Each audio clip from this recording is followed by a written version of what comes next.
Olá, sejam bem-vindos. Meu nome é Silvio Celestino e você está no episódio número 154 do podcast do canal O Executivo.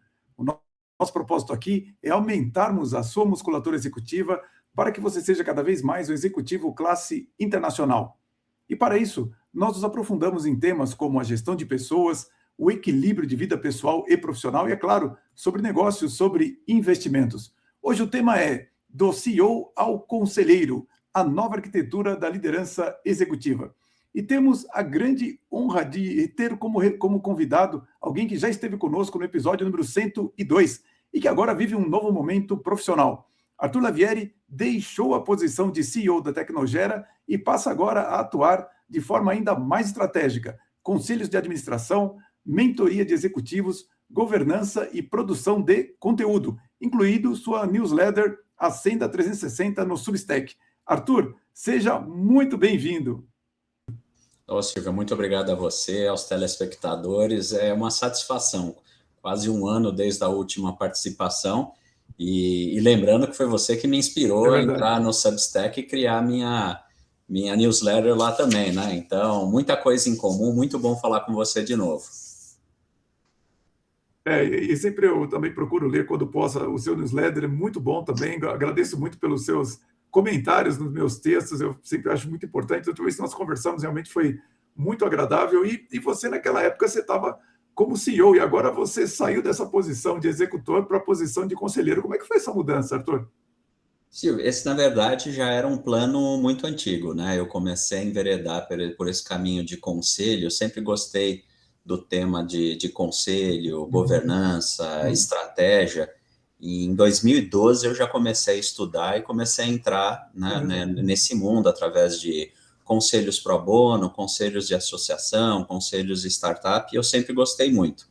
E a minha ideia era em 2018 ter feito essa mudança. Sim. Só que de 2018 para cá aconteceram duas oportunidades executivas, né? E eu optei por assumir os dois desafios, né? Foram duas empresas, né, nesses 7 anos para as quais eu trabalhei, desafios diferentes, né? Uma era para um private equity, a outra era para uma empresa familiar, as duas, graças a Deus, com muito sucesso com ambas as equipes. Mas eu nunca abandonei, desde 2012, esse plano, né, de estudo, de sempre ter um pé em um ou dois conselhos. Não foi fácil você ter a vida de executivo e sempre ter um pé em um ou dois conselhos, mas eu sempre acreditei que o conselho me fazia melhor executivo e o executivo me fazia melhor conselheiro. Então foi muito bom. E agora em maio, quando eu encerrei, maio do ano passado, né, vai fazer um ano que eu encerrei o meu último ciclo, eu achei que era o momento de fincar todos os pés de uma vez só nisso, até porque eu já tinha a experiência inicial necessária, já tinha tomado gosto, já tinha uma quantidade de estudo relevante, os convites começaram a chegar, e aí eu optei por virar essa chave e estou muito feliz. Poxa, que bacana, né? E eu vejo que, às vezes, muitos executivos se frustram, né, quando eles saem da carreira executiva e vai para o conselho, porque eles ainda estão com aquele jeito de querer fazer e não tanto ficar numa posição, vamos dizer assim, lateral, assim, procurando ajudar o verdadeiro executor. Para você foi muito difícil essa passagem ou sua cabeça já estava bem? Não, ela é sempre difícil, mas como eu acompanhei esse processo ao longo de 13, 14 anos em outras empresas, eu fui vendo o que acontecia. E também nos cursos que eu fui fazendo, né, SPM, IBGC, GV, todos, Fundação Dom Cabral, todos esses cursos que eu tenho uma quantidade grande de cursos que eu fui fazendo, como eu disse, eu gosto disso, eu fui vendo a importância de você se colocando cada vez mais de um lado tático estratégico, você ser o sparring intelectual, eu gosto muito dessa expressão do executivo, do executivo e do acionista, né? E você se colocando cada vez em uma posição de menos executor e de mais o cara que exercita o contraditório, as ideias. Sim. O executivo não tem tempo de pensar no médio e do longo prazo, e o conselheiro tem essa obrigação. Se você consegue encontrar um ponto comum, é muito bom. Mas é isso que você falou mesmo, tanto com os meus amigos como com os meus mentorados, né? Foi outra coisa que eu comecei no ano passado, né? Criar uma empresa de mentoria. Hoje nós somos colegas, né? Nessa. Sim. Agora eu faço mentoria, não faço coach, né? Foi onde eu estudei e eu gostei mais do lado da mentoria. Sim. Eu percebo com os meus clientes, com os meus amigos, é que a maioria nem sequer sabe por que gostaria de ser conselheiro, né? E aí acaba que tem uma lenda, né, que o pessoal vende muito isso no eixo Rio-São Paulo, especialmente, né? É um overboarding que o pessoal brinca. Todo mundo vendendo a ideia de que conselho é uma pré-aposentadoria, é uma tranquilidade, você vai ter segurança financeira, e não é nada disso. Na verdade, você vai ter que estudar muito mais, você vai ter que se atualizar muito mais, e até você chegar num ponto onde você consegue ter um nome, uma reputação e um desempenho que te permita ter tudo isso que eu falei antes, demora, né? Não é automático assim. Então, eu vejo muita gente, depois de 6 meses, também falou, poxa, eu também não quero essa cadeira porque eu não estou executando. Então, acaba dando uma múltipla frustração. Então, para mim, foi menos difícil, porque eu estou trabalhando nisso comigo mesmo há 14 anos. Mas, claro. Para a maioria, é muito difícil sair da execução e ir para a estratégia. E não só essa carreira, é interessante você falar isso, mas o primeiro coach que eu tive, o nome dele era Carsten Mangel, era da família Mangels, e ele foi coach durante muito tempo, mas depois ele voltou a ser executivo, porque ele falou também, poxa, eu gosto de formar as pessoas, mas eu sinto necessidade de estar atrás da cadeira também, né? Então, realmente não é muito simples você sair dessa posição de ser o principal responsável pelas ações e ficar numa posição assim um pouco mais, vamos dizer assim, na cadeira do técnico ali, como se fosse num jogo de tênis. Não é brincadeira realmente essa mudança.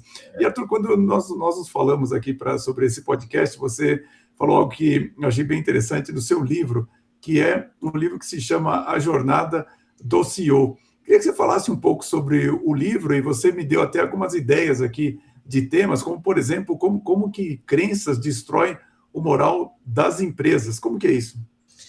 Bom, a ideia do livro foi... Eu sempre gostei muito de ler e escrever. Inclusive, estamos aqui no meu home office, aqui tem mais ou menos 2.000 livros. Quero dizer que eu já passei da metade do que eu pude ler. Herdei isso da minha mãe, né? Minha mãe e meu pai sempre deram essa importância. Eu adoro ler, eu não consigo sequer dormir à noite se eu não puder ler pelo menos 20, 30 páginas de alguma coisa, né? Então, e eu sempre tive muita coisa que eu queria registrar, fazer em diário, etc. Quando eu fiz esse chaveamento, a minha esposa, que é a minha musa, falou, tem tanta gente que te liga, que pede para mentoria, que pede conselho, que pede isso. Eu vinha fazendo palestra já, algumas pro bono, outras não. E eu falei, poxa, por que eu não estruturo tudo isso dentro de um livro, né? E aí eu fiz de maneira muito profissional, porque eu fiz ao longo de 9 meses, eu tenho mais de 300 horas de gravação, eu fui nos meus alfarrábios, nos meus arquivos antigos, né? Depois eu contratei uma ombudswoman, né? Uma jornalista profissional para criticar tudo que eu vinha escrevendo. Ela deve ter jogado fora metade do meu livro, até chegar nessa versão aqui, né? É a versão que eu te enviei, né? Vou, inclusive, colocar a imagem aqui do seu livro para nós. Criamos uma promoção aqui para os telespectadores do canal O Executivo. Olha, o Arthur foi muito gentil aqui conosco, ele fez a gentileza de fazer esse presente para nós aqui. Então, enquanto ele fala, vocês tenham a visão aqui do livro. E continuamos a nossa conversa aqui, nós estamos aparecendo aqui enquanto o pessoal... Como é que é isso aqui? Tem um desconto de quanto? 15%? É isso? Tem um desconto de 15% nesse mês, e inclusive tudo que nós estamos arrecadando nesse mês com o livro, ela está indo para uma campanha para uma criança chamada Júlio César, que tem uma série de problemas graves de saúde. Ele é filho de uma colaboradora do Open Mind Brasil, onde eu sou membro já há mais de 5 anos, uma história muito tocante, um esforço muito grande de angariar dinheiro. Então, os autores daquela rede de networking, nós estamos doando tudo que a gente arrecada nesse mês lá para o livro, né? Então, do livro para o Júlio César. E aí, nesse QR Code, você tem o acesso à Garra Editora, né? O livro também está à venda na Amazon, e colocando aquele voucherzinho ali, o Executivo 15, nos próximos 7 dias você recebe 15% de desconto. A minha meta nesse mês é vender mais 200 livros, que foi o que foi vendido nos primeiros 15 dias do lançamento, e doar todo o dinheiro lá para a campanha do Júlio César, né? O livro, ele é um livro de business, ele não é a minha biografia. Então, a gente fez questão de criar um livro Silvio, que ele está muito bem dividido entre semeadura, né, consolidação e legado. Você pode, ele é em capítulos curtos, então você pode acessar o livro da maneira como você quiser, a depender do momento que você se encontra na liderança. Então, é um livro de leitura muito fácil, né? Tem dois consultores de RH dos mais famosos do Brasil que escrevem capítulos aí dentro do livro. O prefácio é do Milton Duarte, que é um dos maiores executivos do segmento de energia e cogeração de energia do Brasil. Legal. Então, foi uma experiência assim, fantástica ao longo de 9 meses e trazendo casos que deram certo e casos que deram errado, né? Porque eu vinha lendo muita coisa, Silvio, só com caso que era bonito, né? No livro, eu também conto casos, né, sempre cuidando, né, do LGPD, né, e da reputação das pessoas, mas eu conto porque, Silvio, foram 36 anos de carreira executiva, 17 dos quais como CEO. Então, pensa numa quantidade grande de história e que eu posso deixar um legado de informação para as pessoas. Então, muito obrigado por abrir esse espaço aí para o livro. Tomara que o pessoal goste. Os feedbacks que eu tenho recebido até agora, eu estou super feliz. Tanto que a editora já está no meu pé para começar a preparar a segunda edição ampliada e revisada. Isso é o que todo mundo pergunta. Todo mundo pergunta quando que eu vou lançar o próximo livro. O pessoal não tem ideia do trabalho que é você lançar um livro. Foram 9 meses sentado, e nessa cadeira aqui deve ter sido aí uns 40 domingos, né? Sentado aqui 7, 8 horas por dia. Sim. O que significa, você me deu umas dicas aqui no livro, a questão da a verdade liberta. Uma das coisas que eu mais tenho visto, quer seja em conselho, quer seja como consultor, né? Eu também nunca abandonei a minha veia de consultoria, né? Eu tenho uma empresa chamada Nova Board, que é especializada em planejamento estratégico, M&A, né? E sempre fiz esse tipo de projeto. E uma das coisas que eu mais vejo, e vejo até hoje, muito triste, a necessidade que as pessoas têm de esconder coisas ou só contar coisas positivas enviesadas. E elas acabam ficando, na vida pessoal e na vida profissional, reféns dessa situação. Então, a verdade liberta, que inclusive são coisas que você também toca no seu canal do Substack, justamente isso. Pode parecer um pouco mais duro, num primeiro momento, falar a verdade nua e crua. Mas aquilo te deixa muito mais livre, especialmente como executivo, para você poder corrigir, para você poder aprender, para você conseguir ensinar. Então, esse tema é um que eu tenho visto assim com uma triste frequência, as pessoas sempre enviesando as informações, ao passo que, especialmente os conselhos, que é onde eu me coloco hoje, né? Hoje eu estou em 3 conselhos consultivos e estou em um conselho de administração de uma empresa muito grande. Eu digo a você, o que o conselheiro quer é nada dourado. Ele quer saber a verdade e ele quer ajudar com aquilo que for a verdade. É verdade. Eu entendo, sabe, Arthur, que por alguma razão, por mais que as pessoas se desenvolvam, elas acabam tendo medo do erro, né, do próprio erro. E elas se sentem muito constrangidas de dizer, olha, errei aqui e tudo mais. E você tem toda a razão. A partir do momento que você tem a tranquilidade de que, olha, você não errou porque você quis errar ou porque você quis fazer alguma coisa para prejudicar alguém. Às vezes você está na melhor das intenções,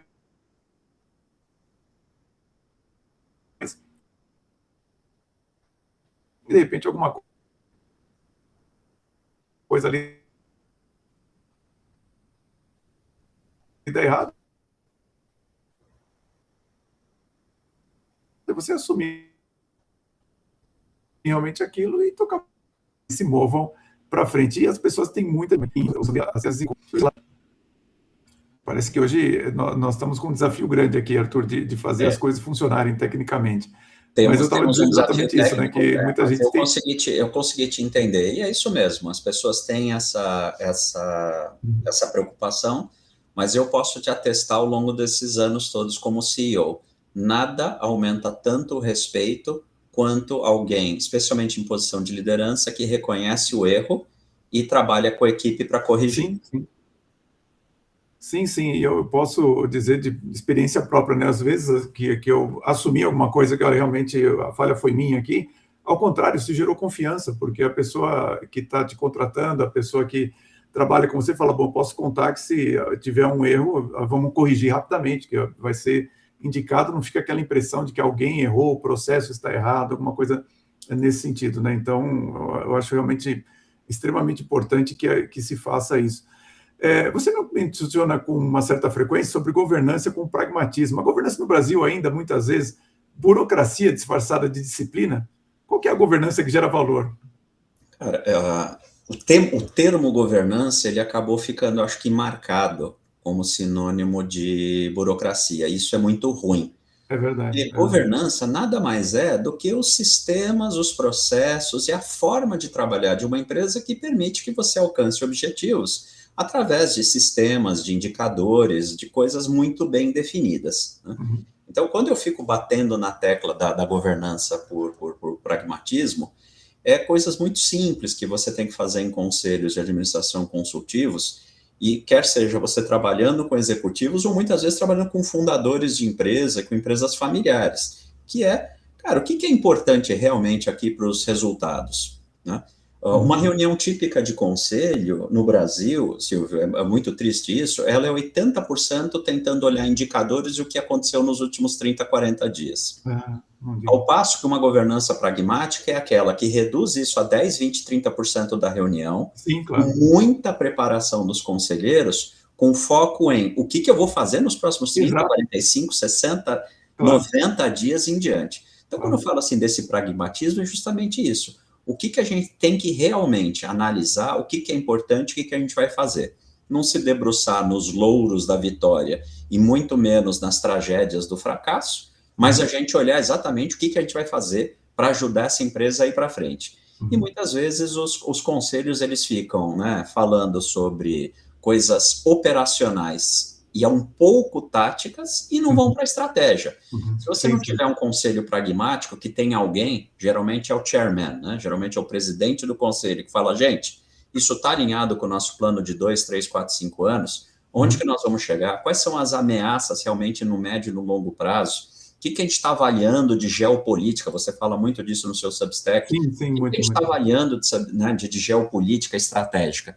Então, o que eu vejo a governança, quando ela é direcionada para os indicadores corretos e para aquilo que a gente tem que fazer com o aprendizado correto, ela fica pragmática, ela dá resultado. Quando é um grande retrovisor, ela não dá resultado. É verdade. Você sabe que eu estive recentemente num evento do Fábio Paradella, ele vai estar aqui, inclusive, no nosso podcast, e ele se preocupa muito com a pequena e média empresa. E ele faz uma distinção muito grande entre você ter relatórios e você olhar, então, para o passado, e você ter controle, quer dizer, justamente você controlar o que vai acontecer. Isso que você está falando tem tudo a ver com o foco do conselho, quer dizer, olha, a gente controlar as ações para o futuro. É claro que é importante a gente usar como semente aquilo que está nos relatórios, mas você precisa ser capaz de controlar o que vai acontecer, e esse é um ponto, às vezes, que foge um pouco da visão do conselho e também de certos executivos, que fica muito fascinado com o painel, vamos dizer assim, mas não com o que pode vir a acontecer no futuro. Aliás, a minha preocupação, sempre, Arthur, nas minhas publicações que você acompanha, é sobre isso, de alguma forma mostrar para os executivos, olha, tem como você prever o que vai acontecer, tem como você olhar para frente e não ficar olhando no retrovisor. Então, essa é a minha preocupação. Na consultoria, lá na Nova Board, Silvio, uma das nossas especialidades é justamente planejamento estratégico. Você ficaria surpreso quando a gente está trabalhando, né, com os clientes e criando o planejamento estratégico, fazendo as análises, etc., e quando a gente vai olhar os indicadores das empresas, tipicamente 90% a 100% são indicadores de olhar o passado, né, que no jargão a gente chama de lagging, né? E o forward looking, né, que são aqueles de olhar o futuro, eles são completamente ignorados e esquecidos. Parece que eu falo assim, parece uma coisa muito complexa, mas na semana passada eu estava fazendo trabalho com uma grande empresa alimentícia e mostrei para eles. Eu conhecer hoje o meu backlog, o meu forecast de entrada de pedido, o meu perfil de endividamento, o meu perfil de inadimplência, e eu combinar isso com indicadores inteligentes, me dá uma certeza muito maior do que vai acontecer nos próximos 30, 60, 90 dias. E não ficar olhando o quanto que eu faturei até hoje, né? Sabe? Então, esse tipo de coisa, para usar um exemplo, né, muda muito. É isso que você falou. Uhum. O que me surpreende, sabe, Arthur, é observar assim, que passam os anos e quando você vai olhar para dentro de algumas empresas, você tem a impressão que você está 20 anos atrás, 40 anos atrás, às vezes na década de 60, em certas organizações. Você tem essa impressão também? Total. Eu tenho um grande amigo que chama Leonardo, que é dono da Maitreya, uma das maiores, né, empresas de consultoria estratégica desse país. Ele fala tristemente o Brasil, mas o Brasil não está sozinho nisso. Sim, O sim. Brasil ele tem campo quase infinito para boas consultorias. É verdade.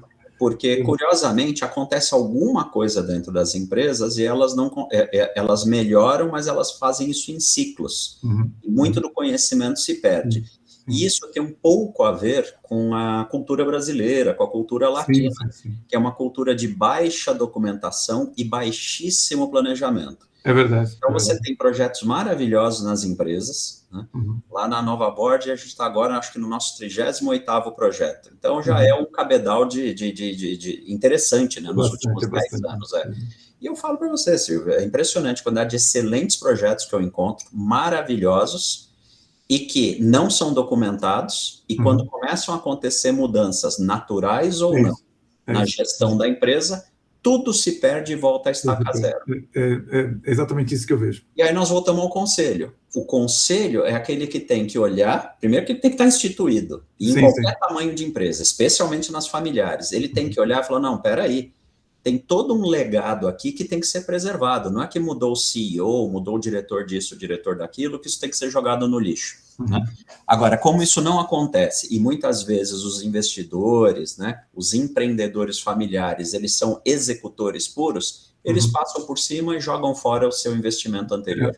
É verdade. Inclusive, eu fui convidado para ser um professor de gestão de cultura organizacional ali no curso de MBA em liderança da Unialfa em Goiânia. Esse final de semana eu fiz esse trabalho e foi curioso retomar o trabalho do John Kotler, né, que ele fala de liderando mudança, e ele fala um número que, quando você vê pela primeira vez, você fica impressionado, que ele fala que 70% das mudanças falham devido à liderança.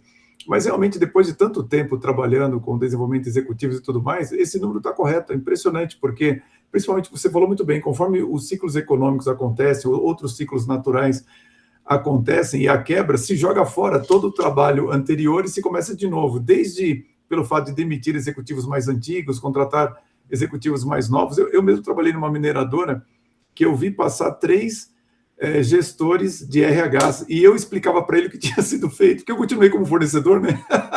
E eu ficava explicando, olha, não, tal fulano fez tal coisa, depois vem o outro que fez tal coisa, agora chegou você, mas isso aqui já está feito e tal.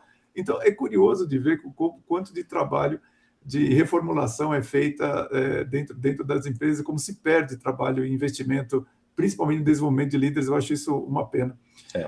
Uma coisa que me chama a atenção com você agora, como alguém que gera conteúdo, você escreveu na Senda 360 que a liderança inspiradora está morrendo, né?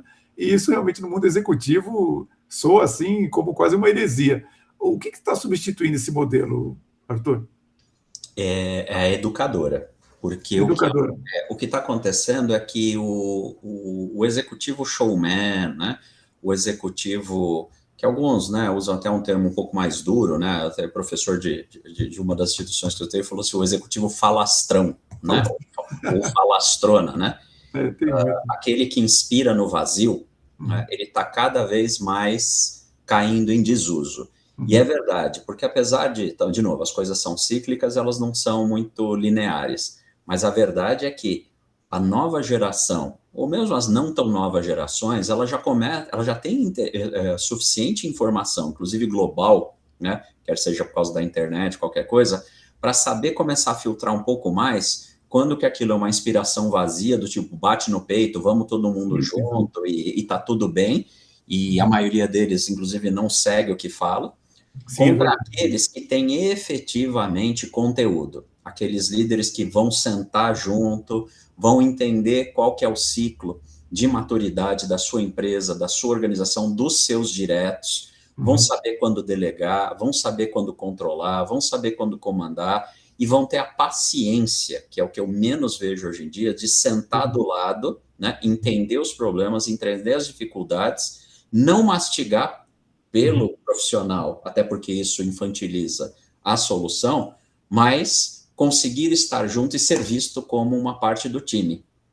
Então, é isso que eu quis dizer, porque o showman realmente acabou. Aquele que coloca o livro embaixo do braço, o notebook embaixo do braço, vamos entrar numa reunião, né? E sentar e trabalhar, mudou muito, né? Graças a Deus, né?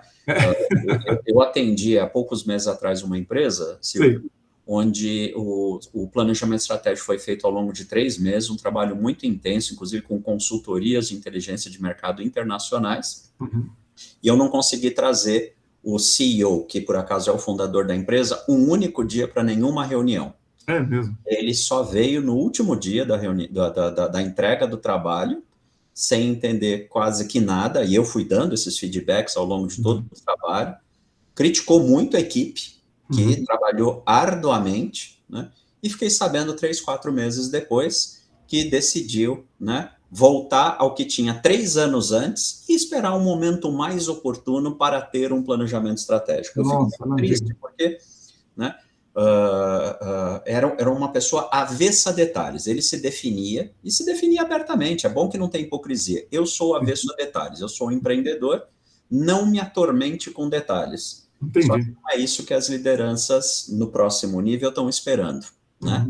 E isso, na minha opinião, perde legitimidade, né? Perfeito. Então, esse é um exemplo, eu até toco um pouco disso no livro, num caso parecido, porque é muito triste. E a gente tenta, como consultor, como conselheiro, tentar guiar, né? Para tomar um certo cuidado com isso, encontrar um balanceamento, mas ainda é muito difícil no Brasil.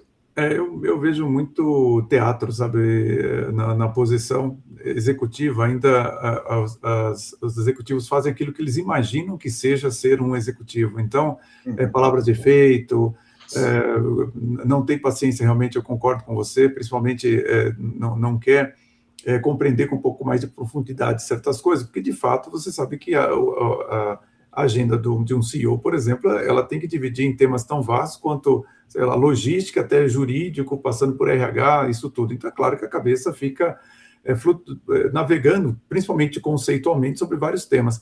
Mas você, vamos dizer assim, apressar o executivo, não ouvir pontos que são relevantes para a tomada de decisão, isso faz com que você acabe simplificando demais algo que, naturalmente, é muito complexo, até pelo tamanho das operações empresariais de hoje. Nesse sentido, qual que você acha que seria o novo scorecard para um bom executivo, Arthur? Como que seria uma boa avaliação de um executivo hoje?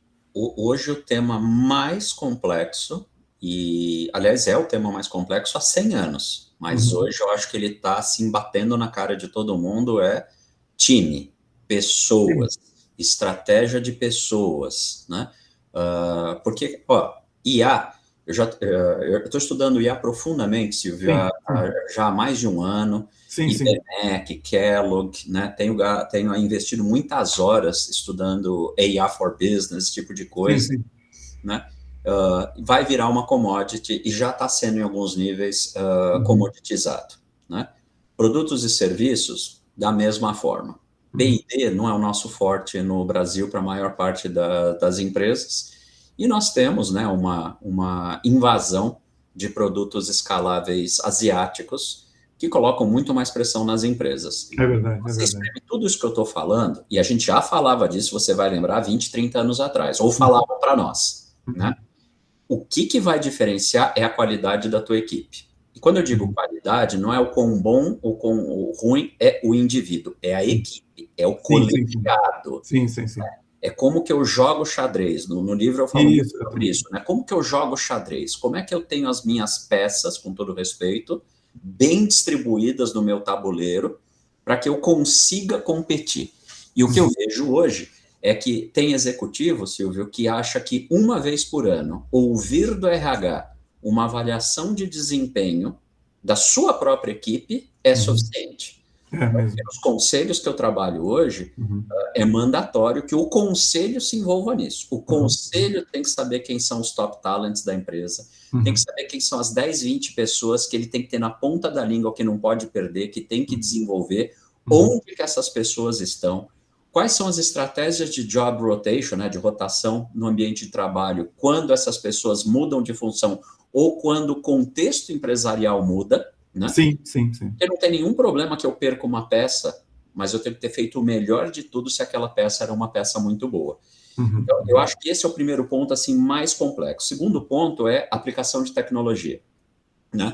Então, eu converso aí com uma quantidade enorme de executivos, até por isso que eu fui estudar, para sair um pouco dessa crença que é muito limitante, Sim, né? sim. Que simplesmente acha que é o que eu tenho aqui no celular para fazer um monte de pergunta, que acha que algoritmo, né, é o pessoal da TI que vai usar, É verdade, é verdade. e não toma o drive de aplicar tecnologia onde tem que ser aplicado. Tarefas repetitivas, análises estratégicas. Silvio, hoje, para você ter uma ideia, num dos conselhos que eu participo, há 2 meses nós já estamos com uma agente de IA personalizada com mais de 10 GB de história digitalizada da empresa para ajudar no processo de contraditório do conselho. Caramba. E agora estamos disponibilizando isso, né, para os executivos, né, com a mesma base muito robusta de dados, mas com menores e diferentes alçadas de decisão. Cara, isso foram meses de trabalho, né, com um PhD nos ajudando no tema, mas no fundo precisa sentar e precisa fazer treinamento de IA, precisa entender, etc. Então, o executivo que não está olhando pessoas, não está olhando uma aplicação adequada de tecnologia, ele tem um problema, né? E que ele não está vendo. Via de regra, ele não está vendo. Eu acho que essas duas coisas, quando a gente fala assim de score, são muito importantes. Nas empresas onde eu consigo colocar essa pauta como conselheiro e onde eu sou contratado para colocar como consultor, cara, isso aqui está lá em cima nas nossas prioridades. Não, sem dúvida, sem dúvida. E já que você está falando tanto de IA, Arthur, eu acho que esse tema, tenho conversado sobre isso, tem uma preocupação enorme, principalmente com os riscos dos investimentos que estão sendo feitos por essas grandes empresas, mas não é esse o ponto que eu quero levantar. O que você vê que hoje é real, valor real da IA para as empresas e o que ainda é ilusório? Olha, Silvio, o resumo do resumo aqui, porque esse é um tema que a gente podia fazer um podcast aqui de 2, 3 horas, que é muito interessante. É muito bom falar com você, foi muito bom mesmo. E eu estudo sobre isso todo dia. Hoje mesmo eu já devo ter dedicado pelo menos 1h30 para estudar isso. Inclusive, eu estou no final de mais um curso que eu estou fazendo lá no IBMEC. Não estou aqui fazendo nenhum jabá, mas estou muito satisfeito com essa instituição, né? E eu te falo, tudo que encurtar o tempo e o custo entre uma necessidade e uma decisão empresarial vale a pena. Sem dúvida. Então, essa é a pergunta que eu aprendi aí com muitos professores, com muitos livros, inclusive eu anoto ela aqui do lado das minhas coisinhas, né, para ter disciplina de pensar nisso, né? Reduz o custo e reduz o tempo para a tomada de decisão. Se é sim, provavelmente é um bom projeto. Aí, vamos discutir o quão bom que é e vamos ensinar as pessoas a ter disciplina de calcular retorno sobre investimento. As pessoas não calculam, não querem calcular.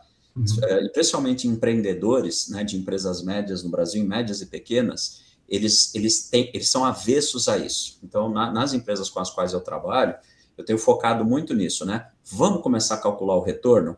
Mas eu já falo umas coisas assim, eu já tenho a ferramenta, já estou pagando. Sim, já sei.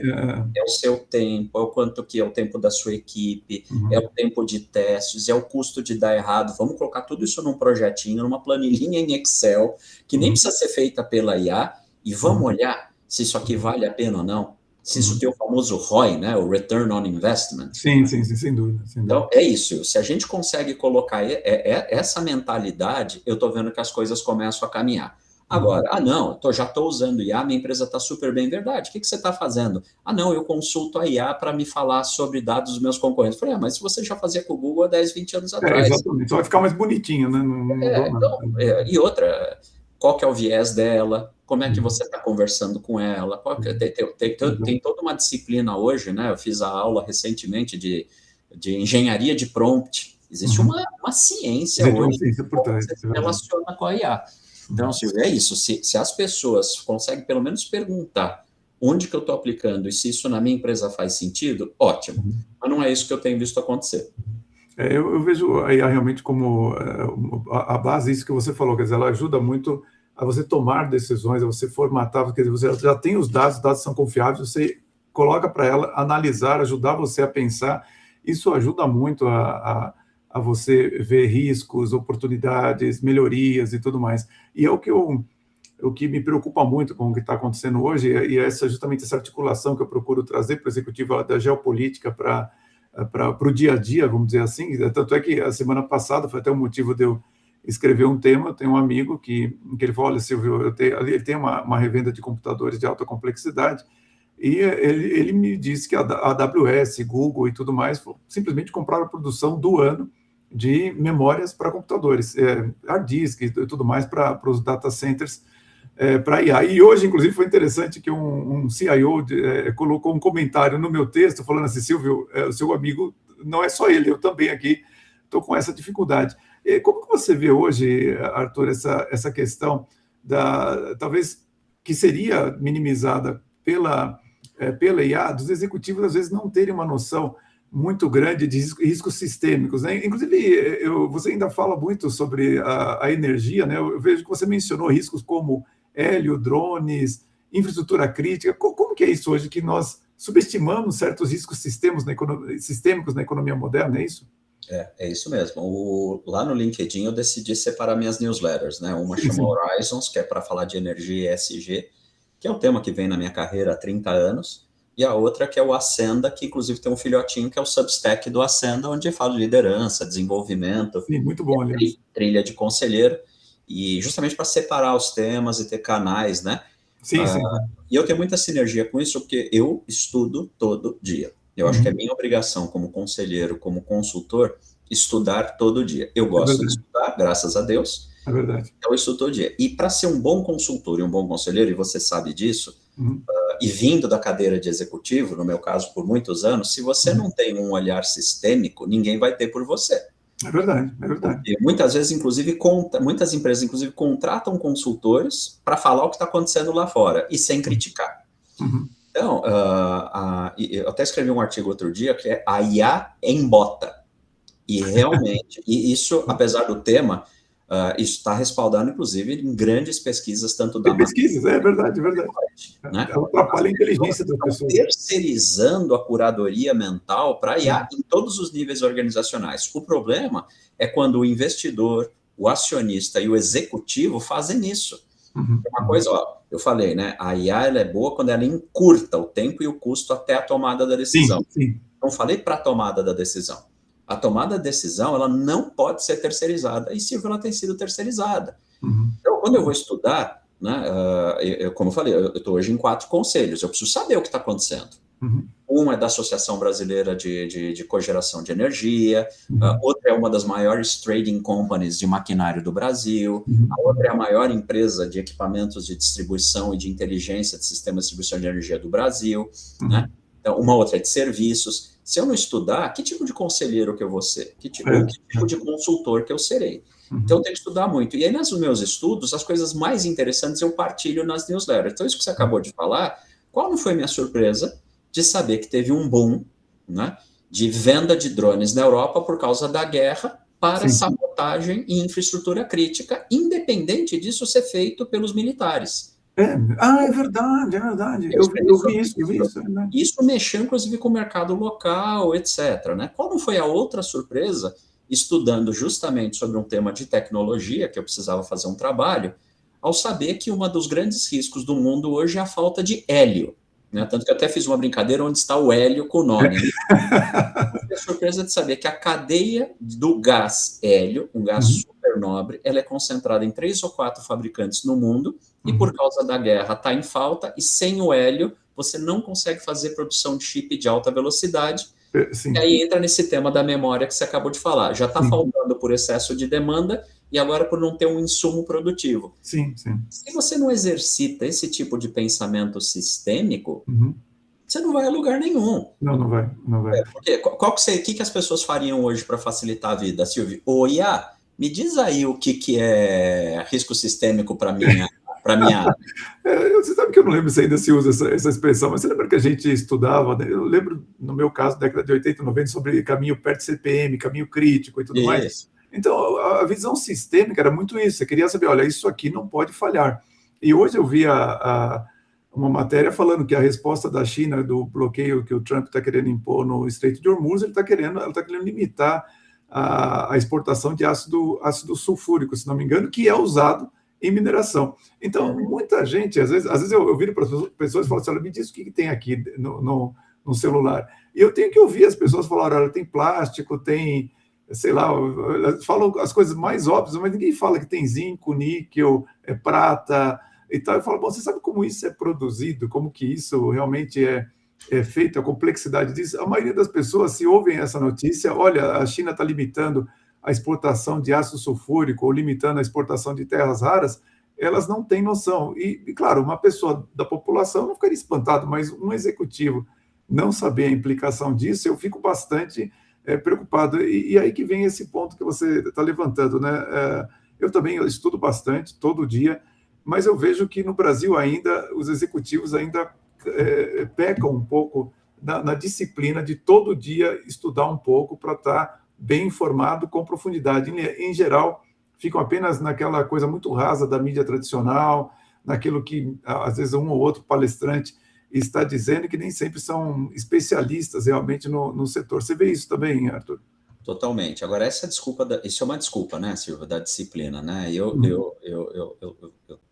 agradeço a Deus porque eu comecei a minha carreira numa empresa alemã fantástica chamada Siemens, né? Sim, trabalhei 18 anos lá, trabalhei em 5 países diferentes para eles. E se tem uma coisa que o alemão ensina é disciplina. Então, quando você tem um executivo, um investidor, um acionista, qualquer profissional, né, que coloca na sua agenda uma disciplina de agenda, né, a reunião é de 50 minutos, então ela vai ser uma reunião de 50 minutos. O que a gente fez para se preparar? Precisou mesmo desse tipo de reunião, porque o mundo roda em reuniões, mas o trabalho não. Sim. Então, quando você começa a ter isso, e pontualidade, né, que não é muito da nossa cultura, quando você começa a ter isso, você vai encontrar tempo sim. Não estou falando que é fácil, né? Sim. Talvez você tenha que encontrar um tempo das 6h30 às 7 da manhã para se atualizar. É isso mesmo. E nunca em mídias tradicionais, porque a mídia tradicional, ela não vai trazer aquilo que é importante para um executivo. Você tem que desenhar suas fontes e aquilo que é importante para você precisa abrir sua cabeça, né? É exatamente isso. Então, fora isso, de vez em quando um curso, um workshop, um podcast, coisas assim, elas vão engrandecendo, né?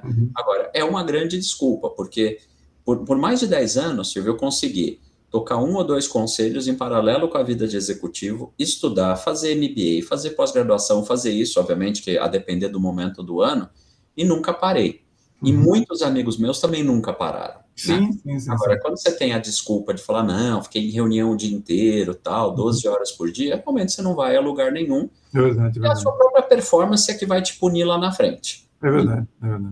Eu realmente eu começo o dia estudando, porque é onde realmente você está com a cabeça um pouco mais tranquila e tudo mais, e você acompanhar, para você conseguir acompanhar os eventos que acontecem no mundo, os eventos relevantes, né, que eu digo no mundo, você precisa, ao longo do tempo, ir pegando o histórico daquilo. Aí, de tal forma que, quando chega uma informação, você realmente sabe aonde classificá-la.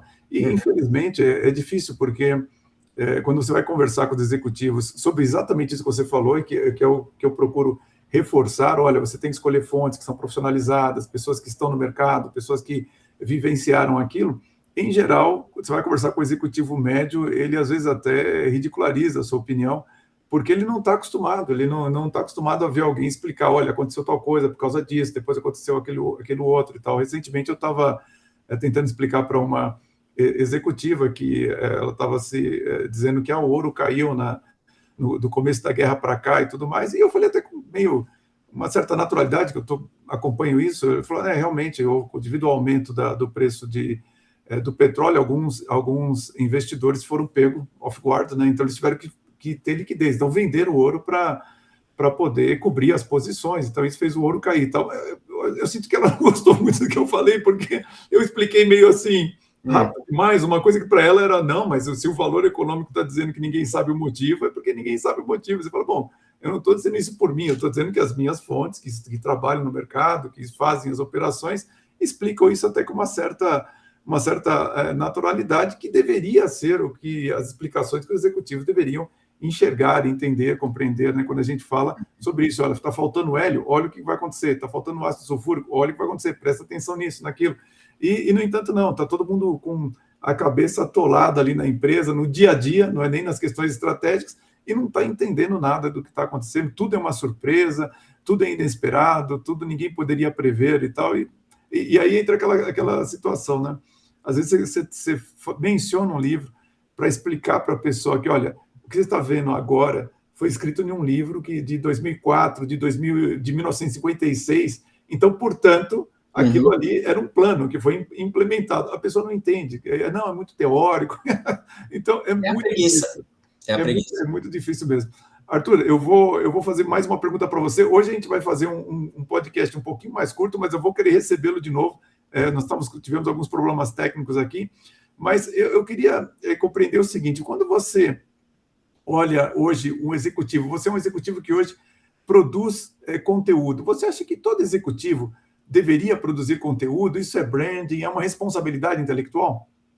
Eu acho que é uma responsabilidade primeiro do executivo para com a empresa. Né? Então, em todas as empresas que eu passei, o executivo, especialmente o CEO, ele tem a responsabilidade de personificar a empresa. É responsabilidade. E em todas as empresas que eu passei, até a última, o que acontecia era conseguir estabelecer uma linha de publicação de autoridade técnica ou de gestão ou social, escolha, cada um tem a sua fortaleza e cada empresa tem um jeito, de maneira que você alavancasse a exposição da empresa, né? Isso resvala no Brasil em muitos preconceitos, né? Por exemplo, eu trabalhei numa empresa onde o dono acreditava que isso dava muita exposição para o executivo e isso não era bom porque, ou por ciúme, ou por receio de perder o executivo, aquilo não deveria ser feito. Eu já trabalhei em empresas que era o contrário, onde um fundo de investimento, por exemplo, ficava no meu pé querendo saber como é que essas coisas estavam se alavancando, porque entendia que eu era pago também para isso, né? Então, eu sempre tive esse hábito aí nos últimos 10 anos, escolher uma linha ou duas linhas editoriais, vamos dizer assim, importantes, com consistência. Hoje eu tenho essas duas que eu comentei com você, né? O Ascenda e o Horizon. Sim. Estão indo super bem, uma está beirando aí 3 mil assinantes, outra já está com 2 mil e poucos, estou super feliz. Você escreve muito bem. O pessoal interage bastante e tal, então isso vale muito a pena, e especialmente os mais jovens, eu vejo ali pelo perfil, os que têm mais pergunta, aí é minha obrigação também até profissional de tentar deixar um mínimo de legado, porque eu não sei quantos mais dias eu vou estar aqui nessa terra. Claro. Então eu acho que é obrigação sim, mas passa, Silvio, por todos esses preconceitos tristes. Agora, quando você vê, e é fácil de saber se o negócio é falso, né? Quando o podcast, quando o artigo, quando a newsletter, ela fala mais do executivo do que da linha editorial, do mercado, da empresa, etc., você tem um problema. Sim, e é ali que reside o grande problema. E é ali que alguém deveria intervir, né? Um conselho, qualquer que seja. As próprias assessorias de imagem, elas fazem muito isso. Quando você faz curso de media training, eu já fiz alguns. Sim, claro.